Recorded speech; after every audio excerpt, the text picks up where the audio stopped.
The Mixed Mornings and More podcast with Steph and Shawn. Now available daily. Good morning, world. Hey, good morning. Happy Monday. It is February 6th, the year is 2023, and we're 5:30 in the morning, so you know what that means, Steph? We get another raise. Hey, put it in our bank account. Cha-ching. Yes, please. Friday morning, we had a lot of people text in just saying, hey, what are all the RCMP cars doing? We're like, I don't know. We tried to reach out to them. They were very busy, and rightfully so, Steph. We got the release like Friday afternoon or so. Yeah. Oh, my goodness. Somebody, very bad driver, I guess. I know you're not a video game person, but have you ever heard of Grand Theft Auto, the video game? Yes. It's real life Grand Theft Auto. This is what someone thought they were playing a video game in real life. So this is all alleged, okay? This is all allegedly. So someone allegedly stole a vehicle in Gregoire, a truck, and then started driving it Friday morning, crashed into a building, and then as they were trying to get away, they stole another vehicle. They crashed it, stole another vehicle, got out of that one, stole that one, and then drove on the highway, crashed into a gravel truck. They were ridiculously bad at driving. Yeah, and then they got the last time that they crashed into the gravel truck, they got out, ran downtown, from Gregoire to downtown, all along this journey on Highway 63 was the last time that they hit the gravel truck, got out of that, ran into downtown, tried to steal another vehicle, but then apparently the canine services came out and finally got the guy. And they haven't named names or anything because they're still going through the whole court system and all that, but apparently a 35-year-old man from Fort McMurray was the cause of all this, 12 plus charges right now against the person for all these alleged things that they may or may not have done. Can you imagine if the canine came after you? That would be so terrifying. No kidding. And probably painful, if we're being honest. Yeah. If you want to read the full story, it's over on our website. Way back in the summer, I spent 2 weeks house sitting for a friend, and along with house sitting also came 2 dogs. Diamond and Buddy, if I remember right. That is correct. I have Diamond and Buddy under my helm over here. And so the same thing happened just over the weekend here. My friend, they went out for a vacation. I think they went to the mountains, whatever it may be. They're gone. So from Friday till tomorrow night, I have the luxury of 2 dogs under me. And I got to say, it is the best time, Steph. I feel like they're doing you a favor by going out of town and letting you take care of their dogs. Yeah, 100%. It's so much fun. And these dogs are absolutely hilarious. So first of all, they're the most well-mannered, calm dogs in the world. Wow. You'll just go in and they match your vibe, essentially. So it's oh, you want to lie on the couch? All right. Yeah. They'll each be on one side of you in between your legs on the other side, and they'll just snuggle with you for a good amount of time. And it's absolutely perfect. But then they're oh, you want to go outside? Yeah, we can match that vibe as well. And then they'll start ripping outside. And the funny thing about going outside, Steph, is that the owners let me know they're kind of stubborn and they don't like going to the bathroom in their own backyard. Oh. And so their backyard backs onto a field, which backs onto a trail type of thing. And so every time I have to put on the coat, put on the toque, put on the mitts, put on the big old boots, because we're going out for a half hour to hour trek. And just so we can get maybe they do it on purpose. They absolutely do. They're if I don't go to the washroom in my own backyard, I get a walk every time my owner thinks I have to go. Yeah, they're just oh, we get a hour walk out of every time we have to go to the bathroom. And it just works out perfectly too, because they're so great, on leash and off leash, that I can just go out there and just have an absolute ball with them. Wow. I'm so happy for you, Shawn. How long do you get to the honor of babysitting these dogs? I think sometime Tuesday is when the homeowners come home. So whenever they message me come Tuesday, that's when I'll have to sadly depart. My sweater right now is just filled with Buddy, and it's hilarious. I bring him with me everywhere I go, apparently. So I told you the other day that on Thursday night, I finally took my Christmas tree down. Oh, yeah. Packed it all up, put it away. Did you find storage for it? What's happening? Well, I packed it all up, but then I had this great idea over the weekend that I was you know what? I'm going to really miss these twinkly lights. I think I'm going to decorate some of my house with them. Oh, okay. They're not colored, are they? No, just white. White, okay. Just to add a little bit of ambiance and warm light to the room. Right. And so I draped this nice string of twinkly lights over my piano and plugged it in, and nothing happened. And I was like, oh, that sucks. So I took it off and tried it in a different plug. Didn't work. And I was like, okay, fine. I guess Gotta be the lights. Yeah, I guess I blew that string.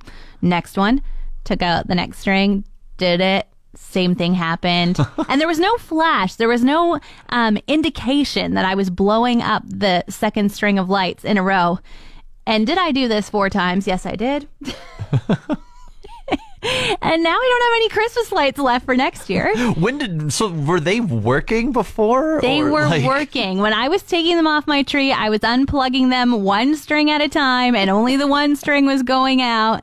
And then I thought, like, okay, well, at least it's after Christmas, late enough in the season, I should be able to go find some on sale. But no, it's so late in the season. There is not a twinkly light left to be had, and especially not one on sale. And I have blown, like, I had a 50-foot string. I had 3 20-foot strings all on my one little tree, and they're all gone. Okay, didn't we troubleshoot this before Christmas? Didn't we try to troubleshoot it? Isn't it like you just replace one of the bulbs? You find out what bulb it is? See, that would be great. But my husband spent 2 hours yesterday afternoon with his electricity tester, testing the outlet, seeing what I could have possibly done. Yeah. We narrowed it down to the switcher. So we have this little thing you plug in, and then you can turn the tree on and off. Pretty sure it blew up every one of my lights just as I unplugged them and put them away for the year. Rip to your lights. Rip in peace. I'm taking your New Year's resolution and I'm applying it to my house sitting place right now, Steph. Okay, so my New Year's resolution is to eat my freezer. Yeah. So all of the things that are in my freezer that I've bought for myself, but you... I'm house sitting right now and I'm just eating their freezer essentially. And so I'm just like making the most random meals that I can find. Like there was well, it's not too random. Like last night was frozen broccoli. Uh-huh. Lovely. From the freezer. Just frozen broccoli? No. Okay. And then there was fish sticks that was just in like a bag. And I just had to guess how long they had to be in the oven for. Fish sticks and frozen broccoli. You got a veg and you got a little protein right there. I mean, you can't go wrong, right? Okay. What's on the menu tonight? Do you know yet, or are you just going to go digging? There's some more. There was a loaf of bread in the freezer, but the bag was like open. And so there's just bread kind of spread across the freezer. I was like, it's just frozen bread. Throw it in the toaster and then it's good. What do you mean? No, it's frozen. Yeah, but there's all these particles, like ice particles. The bread It's all gets dead. wet. The frozen kills it. The frozen makes it wet when you put it in the toaster if it's been covered in freezer debris. It tasted fantastic. Crumbs? Once I finished toasting it, I was like, yeah, don't worry, I'll get rid of that for you, Matt. I'm gonna clean their freezer's gonna look so tidy and clean when they come back that they're just gonna be like, wow, thank goodness he ate that, because we haven't touched it in months. Yeah, and then I'm gonna have to do the show by myself for the rest of the week while you try and recover from your food poisoning. And just like that, the Arctic Winter Games are over and everyone has flown home, Steph. Can you believe it? So much preparation. It was finally here and now it's already over. Yeah, it went by so quick, I felt. Just volunteering every single day, being involved in some way, shape, or form. It was fun. It was so fun to have it right here in our backyard. Yeah, so cool, and across so many different venues. I mean, I think that the kids really got a cool tour of Fort McMurray if they were playing different sports, because Frank Lacroix Arena, Syncrude Sport and Athletic, out in Fort Mackay, out in Anzac, like they really had multiple venues on display. Yeah, big shout out to everyone who volunteered and was a part of it in some way, shape, or form. Friday night, I went out and I was at the futsal at Keano, just indoor soccer, and that's the first time I finally got to see the Sapmi team in person, and it was so fun to see like how energetic they were. So I learned Sapmi is like the northern parts of Norway, Finland, Sweden, and some parts of Russia as well, all combined into like one. And it was so neat to just see them come together. And I've heard and read about like how passionate they are, but finally got to see them in person. I thought that was very cool. That is really cool. I also found the pin trading. You know, we heard about it a little bit. I met the pin trading lady at Mac Island last Sunday, a whole week ago. And then over the weekend, I went to the volunteer appreciation event, and one of the gold medal winners, Ava, she's a figure skater, she was there and she had her pins out, and the table I was sitting at with her turned into the pin trading So good. place. People were coming over. They were like, okay, for that one, all right, I'll go see if I can trade with somebody to get an orange shirt so that I can come back and get your pin for that. Like, it was so fun just seeing this kind of side hustle of the games of trying to get all the pins that you want for your collection. Yeah, it's the unofficial sport of the Arctic Winter Games. And how did you think you finished with pins, Steph? You come out on top or what? I don't think I came out on top, but I think the people I traded with did. Okay. Oh, gee, they duped you. A little bit, maybe. I saw a tweet over the weekend from a guy named Benjamin A. Pete II. What a guy. I know, but he's got some great thoughts. He said, can someone please fix bacon packaging? There has to be a better way. That is a good tweet, and I wholeheartedly agree. It's always so awkward. It is. Like, do you use scissors or a knife to open it? I use scissors, and then I'm like guilted into cooking all the bacon because I don't want to repackage it back into the freezer. Totally, because you have to find a giant Ziploc bag. Like, there isn't just like the sandwich bag solution because it's such a big package. Yes. But then as well, when you use the scissors, all these bacon juices come out on your hands. It's going up your sleeve. Like, it is the worst packaging they could come up with. Yeah, you would think something would be made by now. That is a very good tweet, and it's very knowledgeable. Yeah, thanks, Benjamin A. Pete II. So I'm wondering, what other packaging could use an upgrade, and who can we tell about it? Yeah, 780-791-1037. Feel free to reach out. Hot dogs, we're just on like the meat department right here. The vacuum packed meat department where you have to like slice one of the hot dogs just to get to all the other hot dogs and break the seal. It's so weird. And then you grab like what, 3 out of there or 2 out of there, and then now you have to put them in a Ziploc. It's the thing that you have to re-Ziploc all the time. Yeah, like, can't you just make it resealable? Can't you just make it so that I don't have to slice the bacon to get it open and get covered in juice? We're talking about packaging that needs an upgrade. We started with bacon packaging because it's just vacuum packed, so hard to open. You got to wash your scissors afterwards. Not great. You're basically just forced to make it all. At least in my situation, it's like, well, I guess I'm making a whole thing of bacon. Guess I'm going to eat a pound of bacon for breakfast. Yeah. A lot of people were suggesting over on the text line, 780-791-1037, 3, in fact, Ziploc cereal.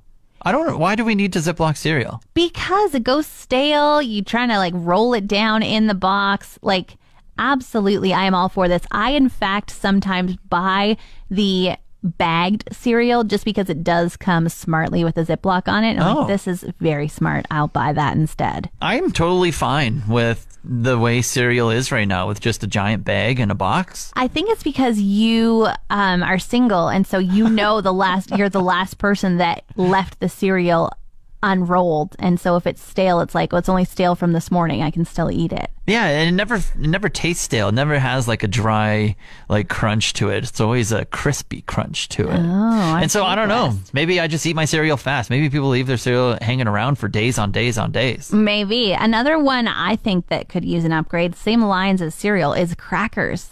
Really? I hate the crackers don't have a Ziploc bag in them. You do the twisty thing, right? Yeah. You open the tiny little rectangle of a cracker thing, and then you take whatever 5 out, and then you twist it, and then it's still good to go. Like, that's for saltines, but what about for Ritz? You just eat the whole box. Oh, Are you not eating the whole box in one go? I don't usually partake in that many crackers. My friend does, not me. Not you, never. Last week on Friday, I made an announcement saying there's a really good dog out there that just happened to be recognized by the Guinness World Records as the oldest dog on Earth. And it was around, I want to say, 23 years old. His name was Spike. He was living in Ohio. Yes, I remember all of this. We said a big happy birthday to him, gave him some shout outs. And I think when that went viral, it perked up other people and be like, I have a dog older than that. What do you mean this is a Guinness World Record? So sorry, Spike, you're still the greatest dog to ever roam the earth. But there's older dogs than you, because your record lasted for like a week. How do they tell how old a dog is? Do they just have to trust the owner? Oh, that is so. I never even thought of that. I think you would just have to trust. Or maybe they have pictures where they can be like, obviously this is the same dog throughout the years. You can see his birthmark on his eyeball that has never left. I don't know. Yeah, I can't even remember like getting a birth certificate for when I rescued a dog. But the new dog, well, big shout out to Stephanie on our text line, 780-791-1037. She heard that break on Friday and she was like, oh, they just found an older dog. It's over in Portugal. His name's Bobby, and he like lived on a farm for a really long time. How old is the older dog? 25? 30 years old. 7 years older than Spike. And 30 years and 268 days old from when the article was written. So it's closing in on 31 here. Now, the average lifespan of Bobby is around 12 to 14 years. He's pushing 31 right now. And I think he just lived a very healthy lifestyle on the farm that made him who he is today. Yeah, lots of sheep chasing and fun. I love it. Well, happy birthday. Happy great old day, Bobby. Happy record-setting day, Bobby. You're the best. So last week, you and I were kind of running around town to different venues for the Arctic Winter Games, but we were behind the scenes kind of people. Yeah, we were helping with the live stream so people from around the world could watch maybe their related ones, their loved ones, participate in the Arctic Winter Games. Yeah, or maybe just somebody who really likes sports and was interested at looking in on the region. Yeah. But Sport Canada TV, they were the folks who were running it. They were the ones that owned all the cameras and made sure that the live stream was happening. And they posted on their Instagram last night just some specifics, a couple numbers here. And they said, this past week, we used 28 cameras to live stream over 750 hours of competition, which means that all those volunteers, 750 hours of volunteering from 13 sports from venues all across Fort McMurray. The event had over 300,000 views. Yes. From 49 different countries. Wow, 49 countries. And 300,000 of those views, 50,000 of the 300 were from Greenland. That's really cool. That's so cool. So in total, viewers spent over 65,000 hours watching, and they did the math for us. They said that's almost 8 solid years.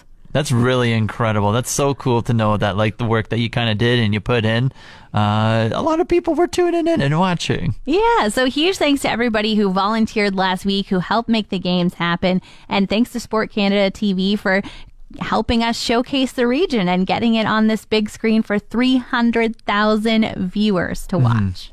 The Monday after. What did you get up to this weekend, Steph? Started to get a little warm halfway through. It's true. What I actually did inside fun, I went to go see Avatar for the second time. Oh, I remember you saying this. So you just did like the basic sit in the theater, right? And you enjoyed it. You said it was really awesome, actually. Yeah, I was blown away by how good it was. And I was like, I really want to go see that again. And I want to see if the 3D experience elevates it, or if it's just fine and you don't have to pay extra, just go to the regular. Just wanted to compare and contrast because the movie was so good. Okay, so you're doing all of us a favor. If one of us haven't seen it yet, like myself, maybe someone else out there, what would you recommend, 3D or not? I would definitely recommend not, mainly because I fell asleep in the 3D. Oh!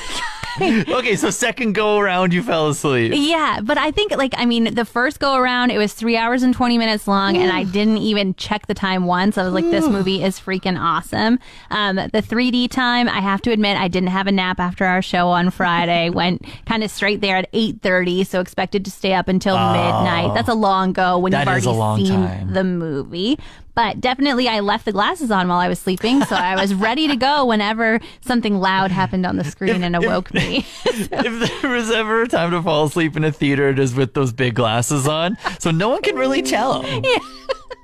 Want more of today's show? Download the Mixed Mornings and More podcast. Now available every weekday.